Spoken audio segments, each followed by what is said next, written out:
गुरु का होना है, और गुरु का होना आपको गुरु ही कर देगा। वो लोहा कंचन करे ये कर दे आप समान। गुरु होने की विधि क्या है? गुरु का होना। गुरु का कौन होता है? शिष्य होता है। स्वामी रामकृष्ण परमहंस से बात कहते थे, कह रहे जिस दिन आप शिष्य बनते हैं उस दिन गुरु होने की तैयारी आरंभ हो जाती है। जिस दिन आप शिष्य बन जाते हैं,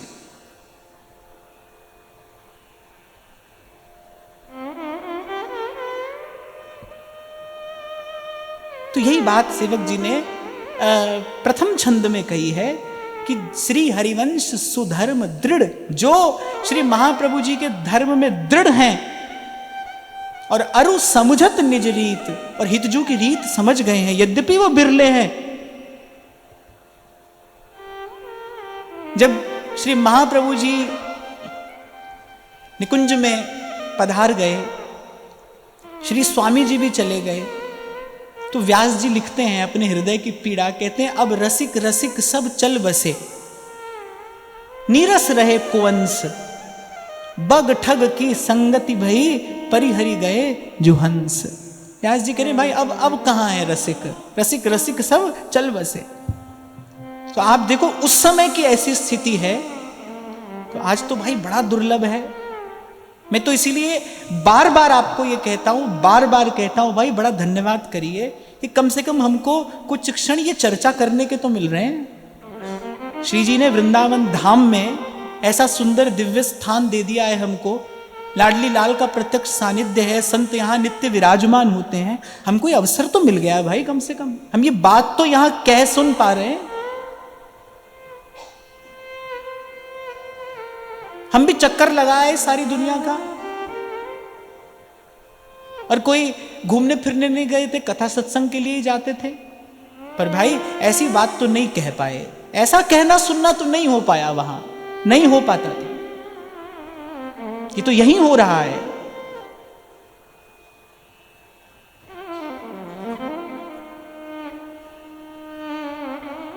तो कह रहे कि जो निज रीति समझने वाले हैं, जो समझ गए हैं, अरु समुझत निज रीति। और अभी मैंने आपको निवेदन किया, श्री महाप्रभु जी का सिद्धांत क्या है? स्वयं श्री सेवक जी ने ही उत्तर दिया है। श्री हरिवंश जू कही, श्याम श्यामा पद कमल संगी सिर नायो, और ते न वचन मानत गुरु द्रोही, निस्दिन करत आपनो भायो। सेवक जी ने कहा जो ये नहीं मान रहा है वो मनमुखी है। और महाराज वाणी में कहते हैं मनमुख आवे मनमुख जावे, और मनमुख फिर चोटा खावे। जो मनमुख है वो आएगा जाएगा, जन्मेगा मरेगा, और यहां भी बार बार चोट खाएगा। और सेवक जी कह रहे हैं जो ये नहीं मान रहा है, कुछ भी कर रहा है अपनी इच्छा से अपने मन से, पर अगर ये सिद्धांत नहीं मानता है कि श्री हरिवंश जो कही, श्याम श्यामा पद कमल संगी सिर नायो।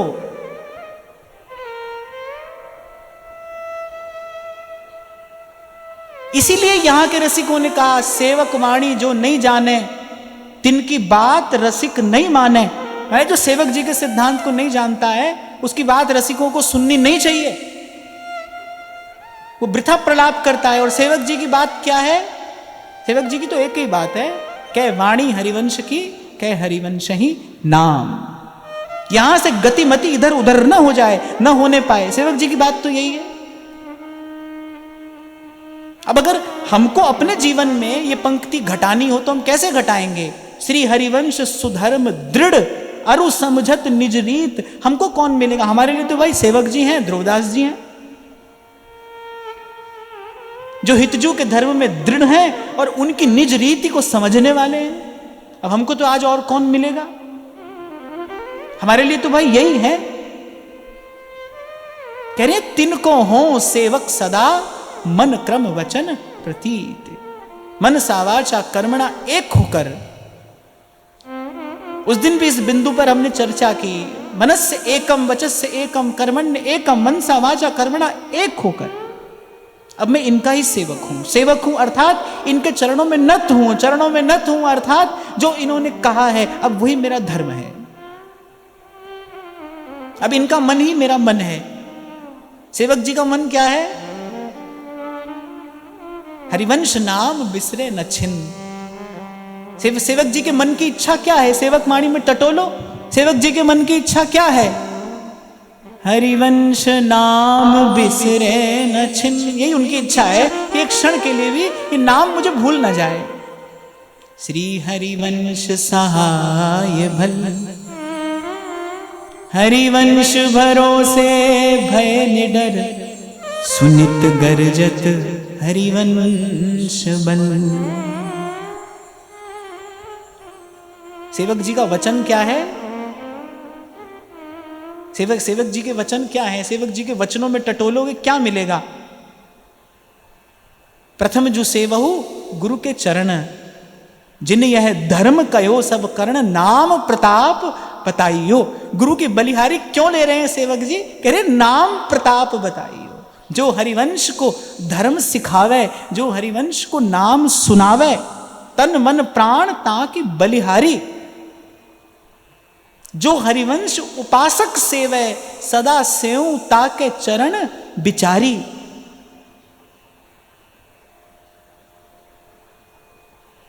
और सेवक जी किस कर्म की बात कह रहे हैं? श्रवण कथन सुमिरन परतीति, बीति काल सब जाइयो। किसी के सेवक होने का क्या अर्थ है? किसी का सेवक होने का यही तो अर्थ है ना, उसकी सेवा की जाए, उसके सुख का विचार करते हुए। क्यों वाणी कहती है संत की सेवा नाम ते आई है? किसी की सेवा क्या है? जिससे उसको सुख पहुंचे, उसके सुख का विचार करके की जाने वाली क्रिया ही सेवा है। स्वामी श्री खंडानंद जी महाराज एक बार बता रहे थे कि उनको थोड़ा ज्वर था, कहीं कथा कहने के लिए उनको जाना था। अब वो पहुंचे, अब वो ले आए बहुत ठंडा ठंडा जल, लाओ महाराज जी के चरण धोएंगे। अब महाराज जी ने कहा हमारा स्वास्थ्य थोड़ा आज ऐसा ही है तो ये रहने दो। बोले नहीं नहीं, ऐसे कैसे रहने दे, पता नहीं अवसर हमको फिर कब मिलेगा नहीं मिलेगा, और धोकर ही माने। और महाराज जी बता रहे थे, बोले और शाम को जो हमारी दशा हुई वो तो हम ही जानते हैं, भक्त तो अपनी भक्ति दिखा रहे हैं, अब हम क्या करें? अब आप इसको सेवा समझोगे? नहीं, ये सेवा नहीं है। जो सेवे के सुख का विचार करके की जाए। सेवे की इच्छा हो कि आप निकट रहे तो निकट रहिए, उसकी इच्छा हो कि आप दूर चले जाए तो दूर चले जाइए। इसीलिए मानस कहती है कि सबते सेवक धर्म कठोरा। सेवक का धर्म सबसे कठोर है, उसको अपना मन मार देना पड़ता है। नागरीदास जी कह रहे हैं ना, ये मन मार जिवाइए। श्री जी की सेवा में जाना है तो भाई अपना मन मार के को रख दीजिए। जीवत ना आवे काज, ये वाला जो मन है ना, जो दिन रात स्वार्थ का चिंतन करता है, अपने सुख की बात सोचता है, विचारता है, बोले ये मन, इस मन से सेवा भजन नहीं होगा भाई। ये मन मार, फिर कह रहे जिवाइए। मार के जिवाएगा कौन? गुरु जिवाएगा, अपनी अमृतमय वाणी से जिवाएगा, अपने अमृतमय शब्दों से जिवाएगा, अपनी अमृतमय दृष्टि से जिवाएगा। सेवा करना कठिन है, सबसे कठिन है। और फिर कह रहे हैं मन क्रम वचन प्रतीति प्रीति। रसिकों के चरणों में ही मेरी प्रीति हो और उन्हीं की प्रतीति, प्रीति माने उन्हीं की महिमा। मन क्रम वचन प्रतीति प्रीति, दिन चरण पखारों।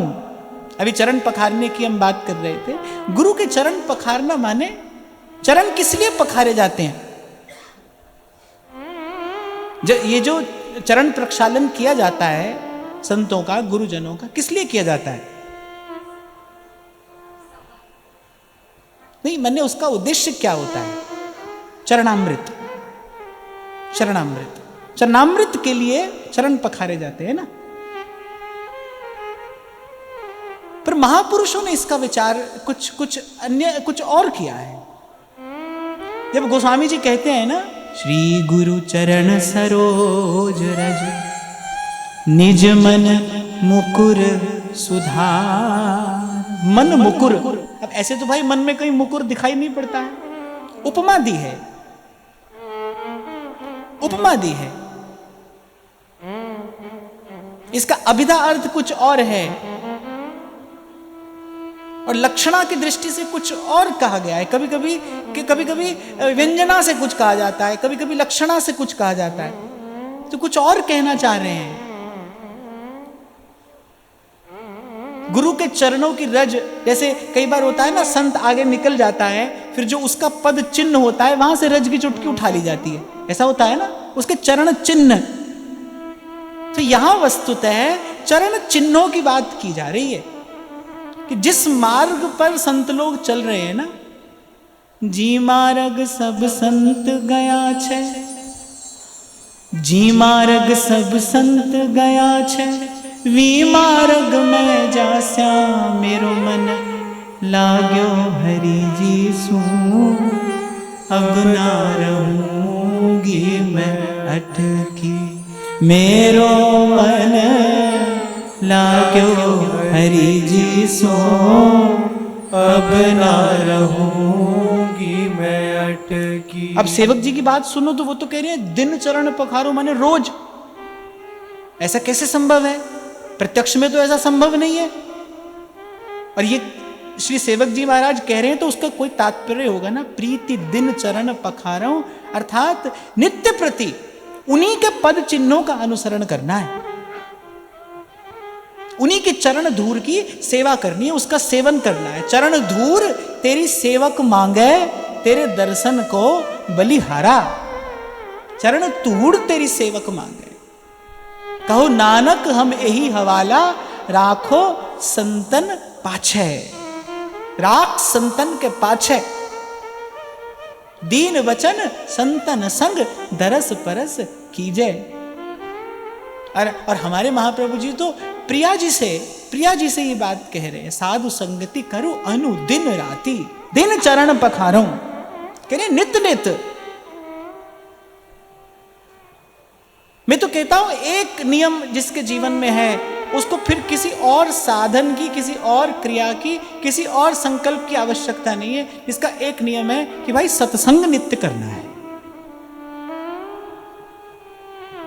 भक्ति ज्ञान और वैराग्य की त्रिवेणी सत्संग रूपी उद्गम से ही तो प्रवाहित होती कि भाई सत्संग नित्य करना है।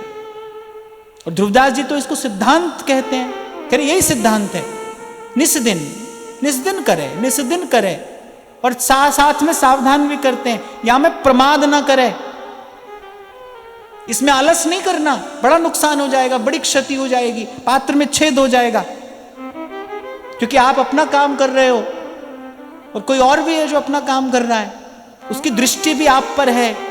काल फिरत सर साधे, और कल ही हम चर्चा कर रहे थे, भजन करने लगोगे तो आप ये मत समझना कि अब सब अनुकूल हो जाएगा, बाहर की प्रतिकूलता और बढ़ जाएगी।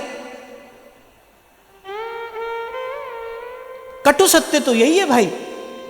क्यों बढ़ जाएगी? जैसे ही आप सत्य के मार्ग पर चलना आरंभ करोगे, आपको भीड़ से अलग होना पड़ेगा। भीड़ कैसे स्वीकार करेगी आपको? संसार कैसे आपको स्वीकार कर लेगा?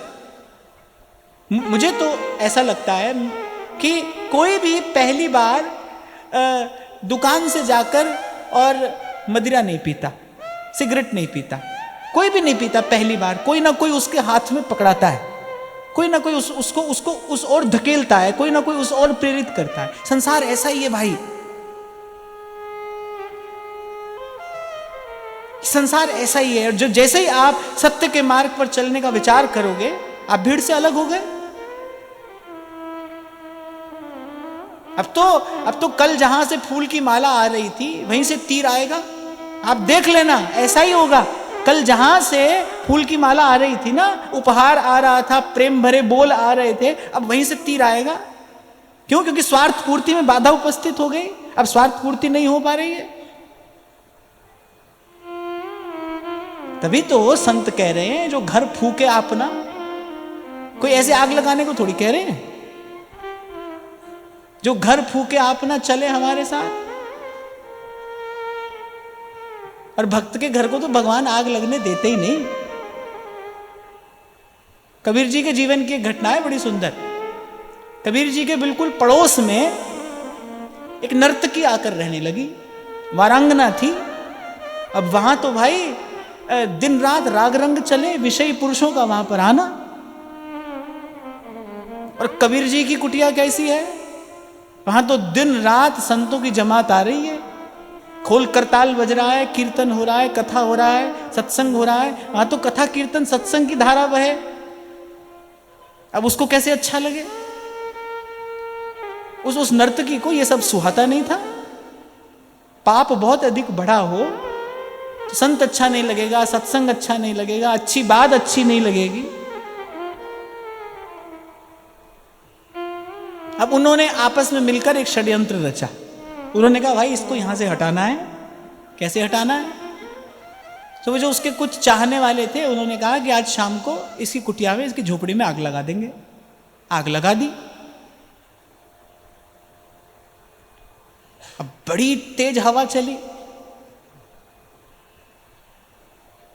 अग्निदेव ने सोचा कुछ सेवा करें भक्त की।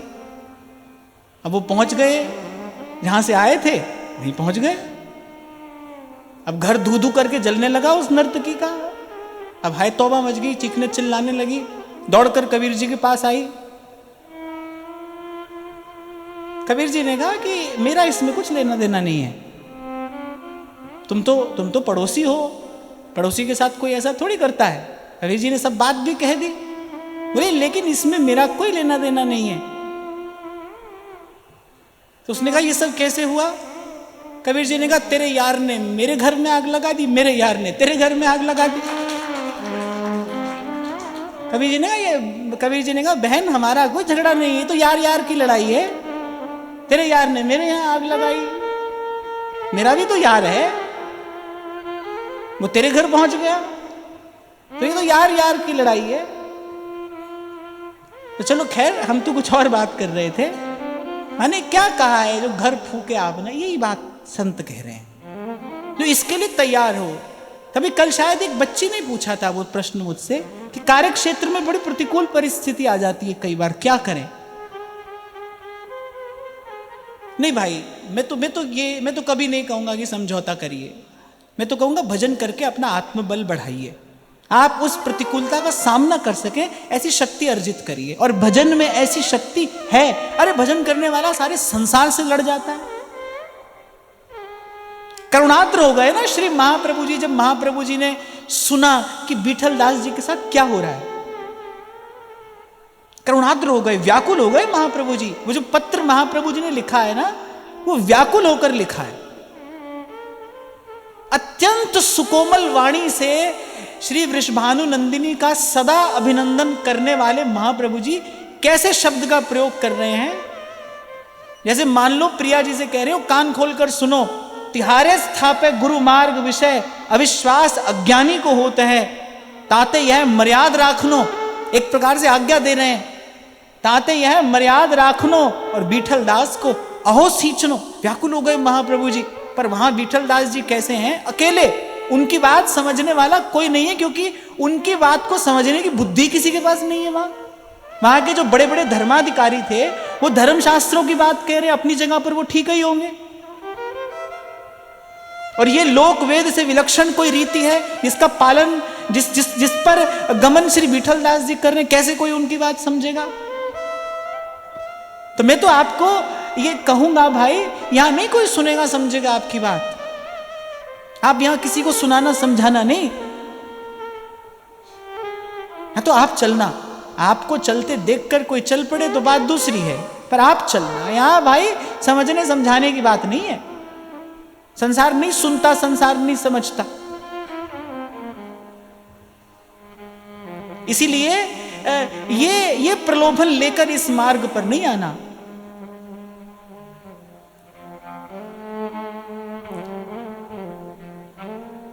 तो कह रहे मन क्रम वचन प्रतीति प्रीति दिन चरण पखाराऊं, अर्थात उन्हीं के पद चिन्हों का अनुसरण करूं नित्य प्रति।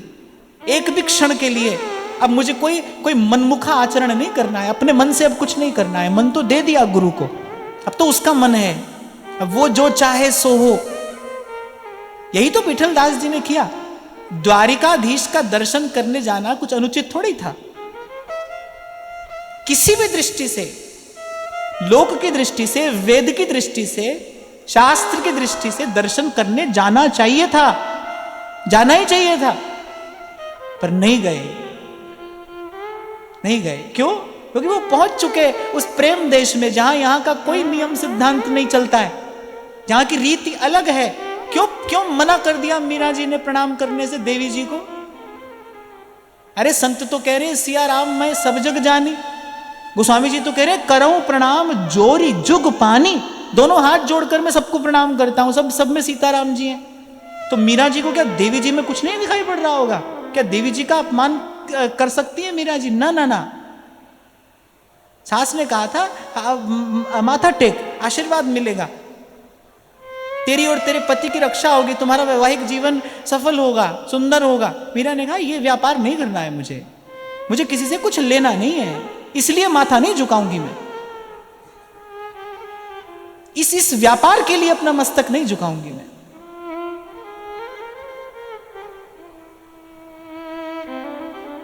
तो बड़ी सूक्ष्म बात है, समझने की बात है।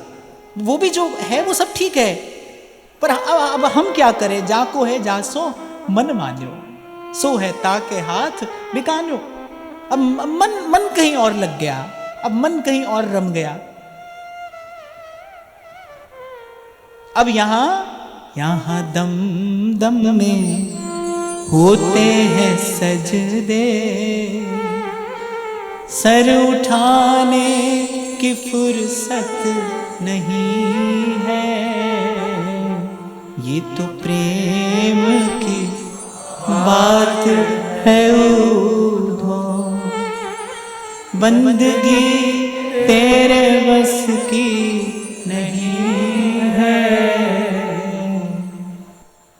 प्रेम वालों ने कब वक्त पूछा, उनकी पूजा में सुन ले उधो।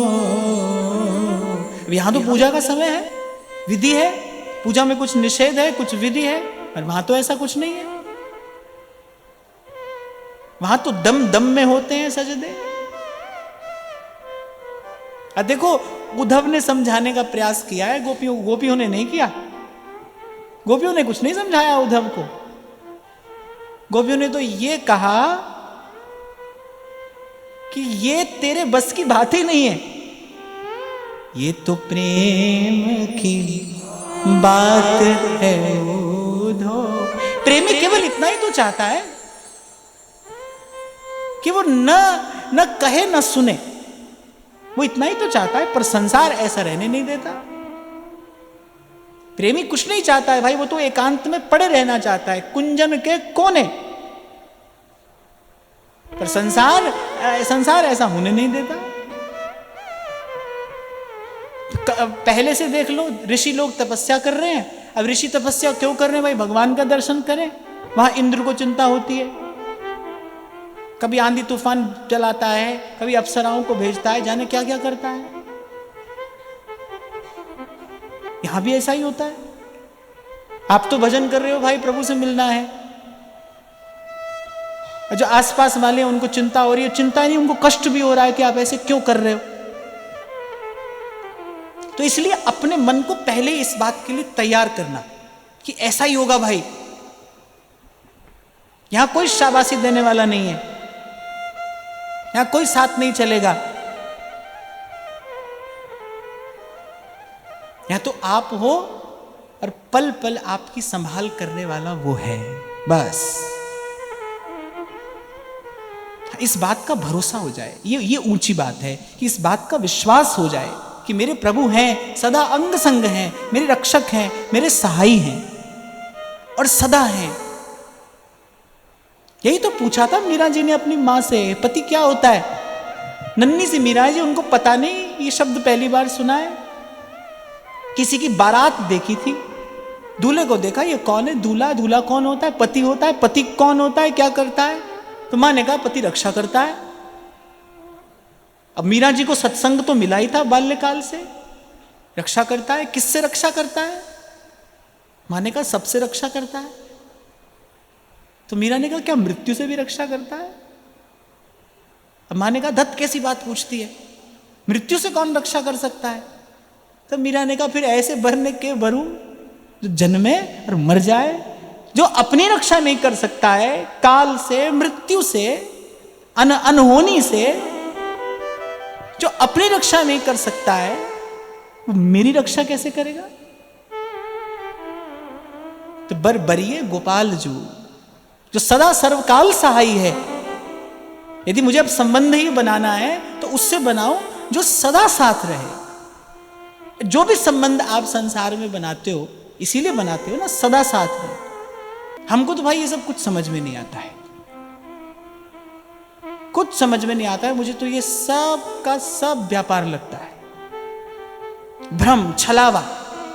ये जितनी सब बातें हैं ये जीव को छलने के लिए हैं, ये भ्रम में डालने के लिए है। इसीलिए मैंने थोड़ी देर पहले कह दिया भाई ऊंची नीची बात तो मुझे पता नहीं, ये ऊंची बात कहता हूं कि नीची कहता हूं, सच्ची बात है ये, सच्ची बात तो यही है। सदा सदा संगी, सदा सहाई और सदा हितैषी अगर कोई है जीव का तो एक ही है, एक। थारी छवि प्यारी लागे राज राधावर महाराज, राधावर महाराज। परम पुरुष एक नंद नंदन है और सकल ब्रज नारी। पति तो वही है भाई। यहां जो बनता है झूठा पति बनता है, और झूठा पति बनने का दंड भी भुगतता है बेचारा जीवन भर। अब उसका कष्ट तो वही जानता है, क्योंकि झूठा पति है ना। क्यों सुख नहीं मिलता? क्योंकि झूठा पति है। काय का पति है? कोई पति नहीं भाई, पति तो एक ही है, सबका पति एक है। यही बात सुनकर तो जीव गोस्वामी पाद दौड़े आए, हमें स्त्री से नहीं मिलता। मीरा जी ने कहा पुरुष से मिलने तो मैं भी कहां आई हूं, मैं इतनी दूर किसी पुरुष से मिलने आई हूं। और मीरा जी ने ऐसे ही कहा भाई मुझे तो आज से पहले यही खबर थी, यही जाना था मैंने कि परम पुरुष एक नंद नंदन है। और ये कृष्ण की समता करने वाला दूसरा पुरुष भी कोई है, ये तो मैं जानती नहीं थी। बाहर खड़े सेवक से मीरा जी का ये वार्तालाप हो रहा है, भीतर बैठे जीव गोस्वामी पाद सुन रहे थे। जीव गोस्वामी पाद जिस अवस्था में बैठे थे दौड़ कर आए, और कथा तो ये कहती है कि मीरा जी को साष्टांग प्रणाम किया। तब मीरा जी ने हाथ जोड़कर कहा कि मैं तो क्षत्रिय कन्या हूं, आप आचार्य हैं, मैं तो आशीर्वाद लेने आई हूं आपसे, मैं तो आशीर्वाद पाने की इच्छा लेकर आई थी। पर आपने कहा कि मैं स्त्री से नहीं मिलता, तो मुझे लगा कि पुरुष से मिलने तो मैं भी नहीं आई, और मेरी दृष्टि में पुरुष तो एक ही है। तब जीव गोस्वामी पाद ने जान लिया कि भाई ये जो सन्मुख मेरे खड़ी है ना, ये ज्ञान भक्ति और वैराग्य की मूर्ति है। ये ज्ञान और भक्ति का साकार विग्रह मेरे सामने खड़ा है। क्योंकि जहां भक्ति प्रसन्न होगी वहां ज्ञान वैराग्य पुष्ट होंगे। हमने बड़े विस्तार से इस पर चर्चा की। जहां भक्ति प्रसन्ना होगी वहां ज्ञान वैराग्य पुष्ट होंगे, उसका ज्ञान भी परिपक्व होगा और उसका वैराग्य भी पुष्ट होगा। सच्चा वैराग्य, सच्चा वैराग्य, परिपक्व ज्ञान माने जो फिर जिसमें कभी छेद ना हो जाए, जो बह ना जाए, समय आने पर जो काम आए, वैसा ज्ञान, पक्का ज्ञान, सच्चा ज्ञान और पुष्ट वैराग्य। तब जीव गोस्वामी पाद को लगा कि भाई ये तो भक्ति ज्ञान वैराग्य की त्रिवेणी मेरे द्वार पर चल कर आई है, इसमें तो गोता लगाना चाहिए। प्रणाम किया श्री मीरा जी को। तो कभी बैठकर इसका विचार करो तो आप पाओगे कि हाँ भाई बात तो ही झूठी है, सच्ची तो है नहीं। इसलिए एक दो दिन पहले हम चर्चा कर रहे थे ना, अगर संसार की दृष्टि से सत्य खोजने निकलोगे, भाई सबका सत्य अलग अलग है। ऐसा कैसे हो सकता है? सत्य अलग अलग कैसे हो सकता है? वो तो एक है, एक। तो वो जो एक सत्य है ना, जो सबका एक है, वो तो यही है। वो यही है। तो ही मोही नाते अनेक, मानिए जो भावे। जो त्यों तुलसी कृपालु, चरण शरण पावे। तू दयालु दीन हो, तू दानी हो भिखारी हो, प्रसिद्ध पात की। तू पाप पुंज हारी, तू दयालु दीन हो। और फिर कहते नित्य प्रति जूठन खाऊं, बरन भेदहि न विचारूं। देखो संतों के उच्छिष्ट की तो महिमा है ही, संतों की जो शीत प्रसादी है उसकी तो बड़ी भारी महिमा है। नारद जी तो उसी उच्छिष्ट प्रसादी के प्रताप से परम भागवत हो गए। संतों का उच्छिष्ट ही तो पाया, दासी पुत्र थे और संतों के जूठन खा खा कर और नारद जी हो गए, परम भागवत हो गए। तो संतों के उच्छिष्ट की तो महिमा है ही, पर अगर किसी स्थिति में वो उच्छिष्ट न उपलब्ध हो तो जो संतों ने जो कहा है वो भी उनका उच्छिष्ट है। जैसे कहा जाता है ना, व्यासोच्छिष्टम जगत सर्वम, इस संसार में जो भी कुछ है जो कहा गया है वो भगवान वेद व्यास का उच्छिष्ट है, माने उनके मुख से निकला है, उच्छिष्ट है उनका। व्यासोच्छिष्टम जगत सर्वम, जो भी कहा गया है शास्त्र पुराण वेद सब उनका उच्छिष्ट है। तो जो महापुरुषों की वाणी है, जो उनके वचन हैं, वो भी उनका उच्छिष्ट है। तो यहां सेवक जी कह रहे नित्य प्रति जूठन खाऊं, अर्थात नित्य प्रति उन्हीं रसिकों की, उन्हीं संतों की, उन्हीं गुरुजनों की वाणी का प्रसाद मैं नित्य पाता हूं। और बरन भेद ही न विचारूं, माने सर्व प्रकार के अभिमान से शून्य होकर बरन भेद ही न विचारूं। ध्यान रखना, ये भूल हमसे हो जाती है, कभी कभी हो जाती है, पर संत चेताते हैं। वो कहते हैं जाति ना पूछो साधु की, साधु की कोई जाति नहीं होती, पूछना भी नहीं चाहिए, ना पूछो। पद्म पुराण में श्लोक आता है, भगवान का विग्रह किस वस्तु से बना है ये पूछना अपराध है। भगवान का विग्रह भगवान से बना है। श्री ठाकुर जी का जो विग्रह है वो ठाकुर जी का विग्रह है ना, मिट्टी का, लोहे का, पीतल का नहीं है, वो ठाकुर जी का विग्रह है, भगवान का विग्रह है, भगवान से बना है। कभी नहीं पूछना चाहिए। और कहते कभी भी संत की जाति न पूछिए, जाति न पूछो साधु की, पूछ लीजिए ज्ञान।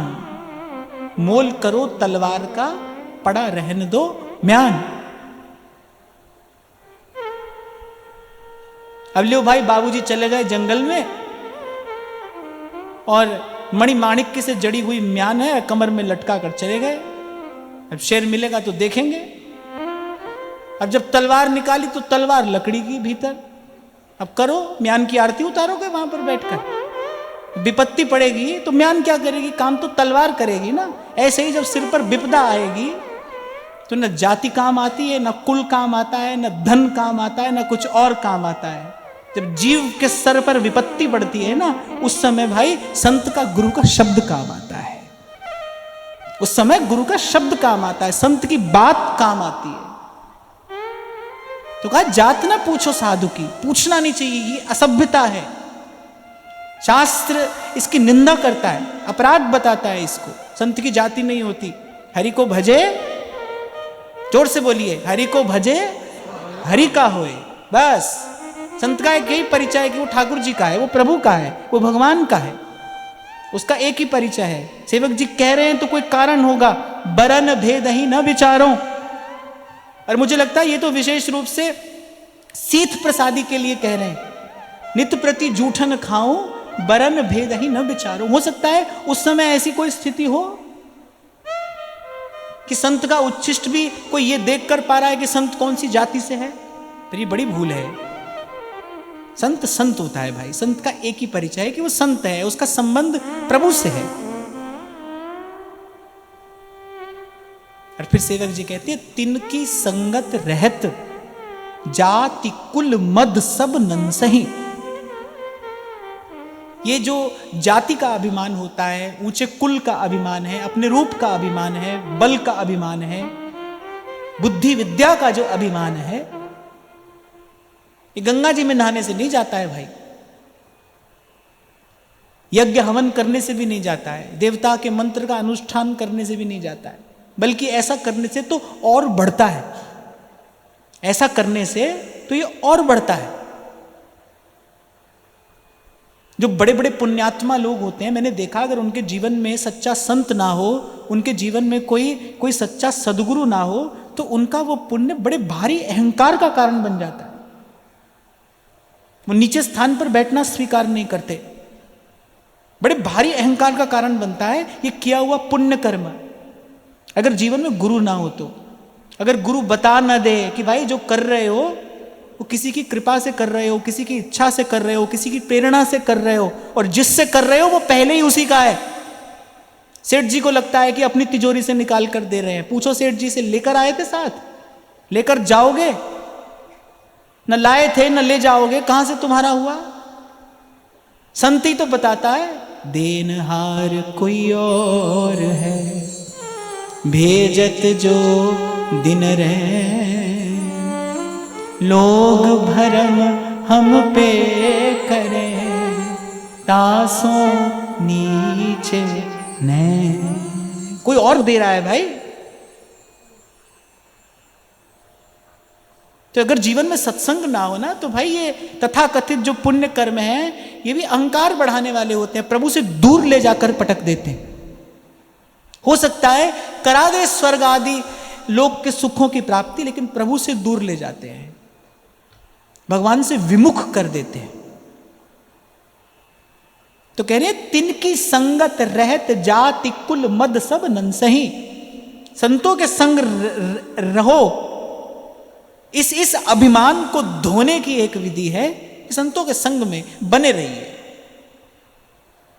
साधु छुड़ा देता है ये सब देह गेह की ममता जो है, साधु छुड़ा देगा, धीरे धीरे करके छुड़ा देगा। वही रंगरेज है, स्याही रंग छुड़ाए के रे दियो मजीठा रंग, वही है। और फिर कहते हैं, तिनकी संगति रहत जाति कुल मद सब नंसही। और फिर पुनरावृत्ति कर दूं मैं अपने वाक्य की, कि तीर्थ में जाकर डुबकी लगाने से ये नहीं छूटेगा, यज्ञ पूजा अनुष्ठान करने से नहीं छूटेगा, दान देने से नहीं छूटेगा। ये तो संतों की चरण धूल में लोटपोट होने से ही छूटेगा, संतों के सन्मुख नत होने पर ही छूटेगा। क्षमा करना, मैंने ऐसा भी देखा कि जिन लोगों के जीवन में भगवत सेवा है, मैं बहुत संभल कर ये बात कह रहा हूं, विचार करके कह रहा हूं, जिन लोगों के जीवन में भगवत सेवा तो है लेकिन संत सेवा नहीं है, गुरु सेवा नहीं है, उनकी वो सेवा भी भाव की दृष्टि से उनको कहीं और ही ले जाकर छोड़ देती है।